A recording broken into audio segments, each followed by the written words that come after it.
আমরা কখন উচিত কাজ করি, কখন অনুচিত কাজ করি, কখন পুণ্য করি আর কখন পাপ করি, কখন ন্যায়ের পথে চলি আবার কখন অন্যায়ের পথে চলি, তা দুজন ব্যক্তি বুঝতে পারেন, পরমাত্মা আর অন্তরাত্মা। এবার প্রত্যেক মুহূর্তে কি হয় পরমাত্মা সবই জানেন, তার কাছে কিছুই গোপন নয়। কিন্তু প্রত্যেক মুহূর্তে আপনার কি করা উচিত সেটা উনি এসে আপনাকে বলতে পারবেন না।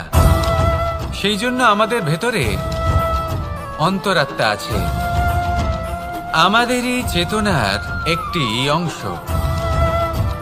একবার চোখ বুঝে দেখুন, অন্তরাত্মার মধ্যে নিমজ্জিত হয়ে ভাবুন আর বোঝার চেষ্টা করুন।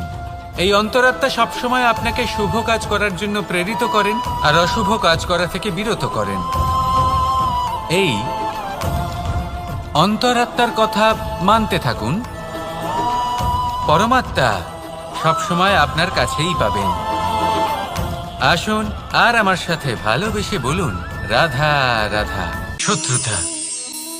একজন মানুষ অন্য মানুষের সাথে শত্রুতা করে বসেন, দুজন ঘনিষ্ঠ বন্ধু। এমনও এক সময় আসতে পারে যখন এনারা একে অপরের শত্রু হয়ে ওঠেন।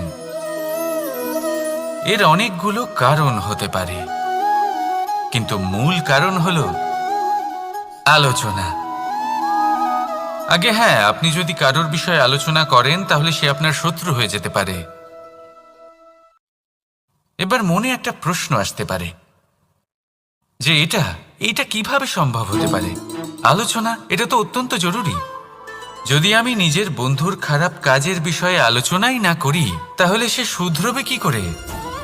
এ কথা সত্যি যে আলোচনা আবশ্যক, কিন্তু তার থেকেও বেশি গুরুত্বপূর্ণ এবং আবশ্যক হলো আপনার এই সিদ্ধান্ত এটাই যে আপনার এই আলোচনা কোন স্থানে করবেন। যদি এটা সবার সামনে করবেন ভাবেন, তাহলে তা অপমানও হয়ে যেতে পারে। যদি এটা আলাদাভাবে করেন তাহলে তা পরামর্শ হয়ে যায়।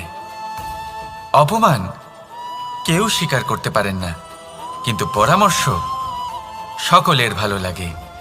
তাহলে যদি আপন কারোর জন্য ভালো কিছু চান, কাউকে শুধরে দিতে চান, আর আপনার মনে হয় আলোচনা আবশ্যক, তাহলে সর্বপ্রথম সময়, পরিস্থিতি আর স্থানের কথা মনে রাখবেন, নয়তো এই আলোচনা আপনাকে খুব ভোগাতে পারে।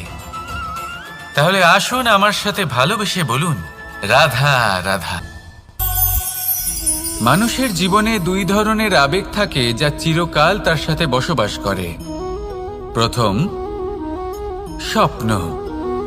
দ্বিতীয়, অজুহাত। মানুষ হাজার হাজার স্বপ্ন দেখতে পারে। আমাকে এই কাজ করতে হবে, আমাকে ওখানে ঘুরতে যেতে হবে, আমায় জীবনে এই অসম্ভব কাজ বাস্তবায়িত করে দেখাতে হবে, আদি ইত্যাদি। এবার ঠিক যেমন স্বপ্ন দেখেন সেইভাবে অজুহাতও খুঁজে নিয়ে আসেন। আমি এই স্বপ্ন পূরণ করতে পারলাম না, কারণ আমাকে কেউ সাহায্যই করল না, কারণ আমি দুর্বল হয়ে পড়েছিলাম, কারণ আমার কাছে সময়ই ছিল না, আদি ইত্যাদি। এবার সাফল্য এবং অসফলতার মাঝখানে এই ধরনের সংঘর্ষ হতে থাকে। সাফল্য তখন লাভ করা সম্ভব যখন আপনার স্বপ্ন আপনার অজুহাতের থেকে অনেক বড় হয়, আর অসফলতা তখন পাবেন যখন আপনার অজুহাত আপনার স্বপ্নের থেকে অনেক বড় হয়। আপনি যদি সাফল্য লাভ করতে চান তাহলে চেষ্টা করতে থাকুন, পরিশ্রম করুন। যদি অসফল হন তাহলে ভয়ভীত হওয়ার কোনো প্রয়োজন নেই। নিজের ভুল বুঝুন, তাকে শুধরে নিন, আবার চেষ্টা করুন। কিন্তু যদি নিজের জীবনে অজুহাত নিয়ে আসেন তখন স্বপ্ন কখনো পূরণ হবে না।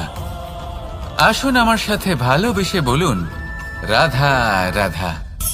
এমন কিছু রয়েছে মানুষের মনে, তাদের জীবনে এমন এক আবেগ যা সর্বজন বিদিত, যা সবাই জানেন যে উপস্থিত আছে। সেটাকে আমরা সমস্যা বলে থাকি।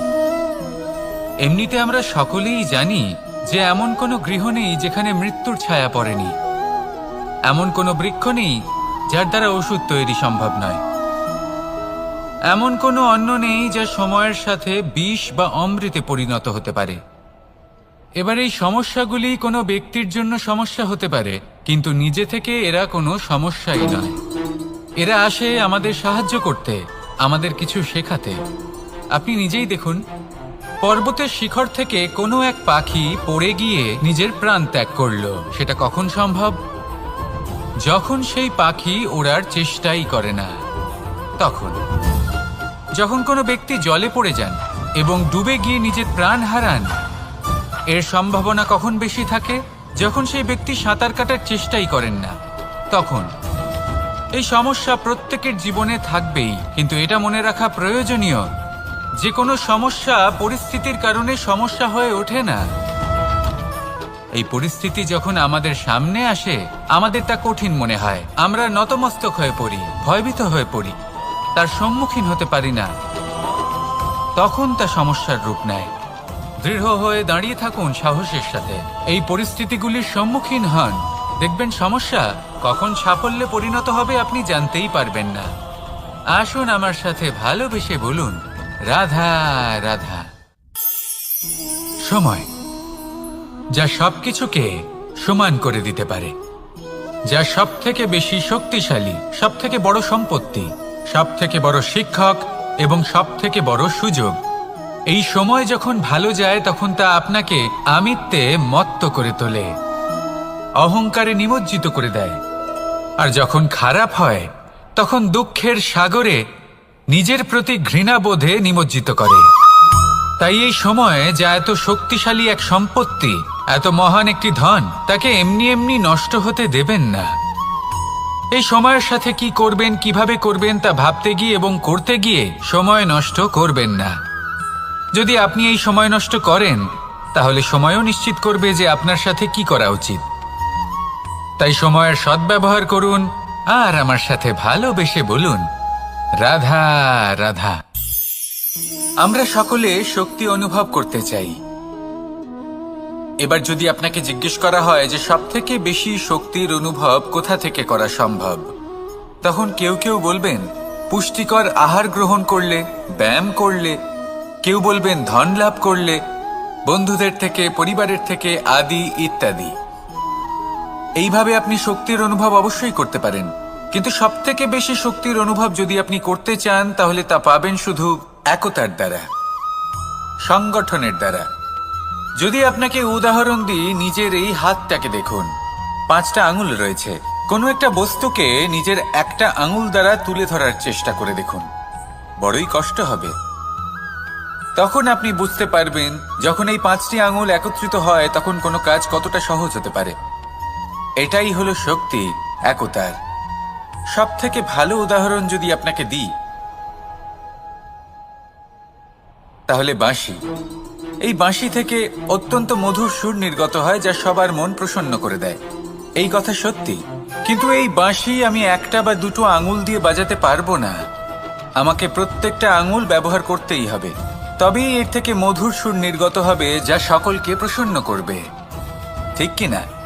ঠিক এইভাবেই যদি আপনি চান যে আপনার জীবনরূপী বাঁশি থেকেও মধুর সুর নির্গত হোক বা সবার মনকে প্রসন্ন করে তুলুক, তাহলে আপনাকেও জীবনে একতা নিয়ে আসতেই হবে। আপনি একাও কর্ম করতে পারেন, পথ চলতেও পারেন, সামনেও এগোতে পারেন, সাফল্যও লাভ করতে পারেন। কিন্তু যখন সকলে একসাথে এগোবেন, সেই পথে চলবেন, সেই কর্মই করবেন, তখন লক্ষ্যে অবশ্যই পৌঁছবেন, সাফল্য অবশ্যই লাভ করবেন। কিন্তু সেই সাফল্য এবং তার আনন্দর সংমিশ্রণটাই একটু অন্যরকম হবে। তাই জীবনে ঐক্যবদ্ধ হন, একসাথে মিলে এগোতে থাকুন আর আমার সাথে ভালোবেসে বলুন, রাধা রাধা। আমার জীবনে পরিচয় হয়েছে অনেক ব্যক্তির সাথে, ভিন্ন ভিন্ন ধরনের মানুষ। এনাদের সাথে আলাপ হয়ে খুব ভালো লেগেছে, অনেক শিক্ষাও লাভ করেছি।